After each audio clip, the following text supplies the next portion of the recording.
Hello everyone, welcome to our channel foodie canvas. তো আজকে লাঞ্চে ছিল প্রথমে মিষ্টি মিষ্টি ফ্রাইড রাইসটা তো দারুণ খেতে ছিল। সত্যি বলতে ফ্রাইড রাইসটার মধ্যে কাজু কিশমিশ ক্যাপসিকাম গাজর সব মিলিয়ে রান্না করা হয়েছিল বলে খেতে আরও টেস্টি লাগছিল। অ্যান্ড তারপর ছিল পাঁপড় ভাজা।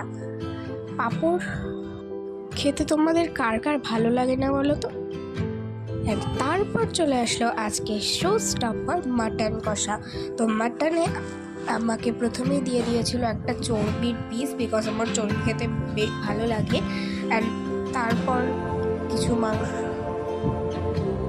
একটু মাংস নিলাম অ্যান্ড ওটা দিয়ে খাচ্ছিলাম, খেতে বেশ ভালো লাগছিল। তো মাটনটা জাস্ট সুপার হিট ছিল। তো এখানে মাটনটা দেখতে যেমন লাগছিল খেতেও কিন্তু ততটাই ভালো ছিল। তো এখানে দেখো মাটনটা কিন্তু ছিল পুরো রেওয়াজি পিসের, খেতে জাস্ট ওয়াও লাগছিল, খুব সুন্দর খেতে ছিল। ফ্রাইড রাইস আর মাটন কষার এই কম্বোটা কে কে ভালোবাসো কমেন্টে জানাও।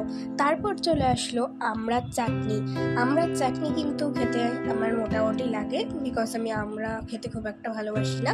অ্যান্ড পাঁপড়ের সঙ্গে চাটনি তো একটা আলাদাই ব্যাপার। অ্যান্ড তারপর ছিল মিষ্টি দই, সব মিলিয়ে খাওয়াটা জমে গেল। তো দেখা হচ্ছে নেক্সট ভিডিওতে, আজকের মতো বাই।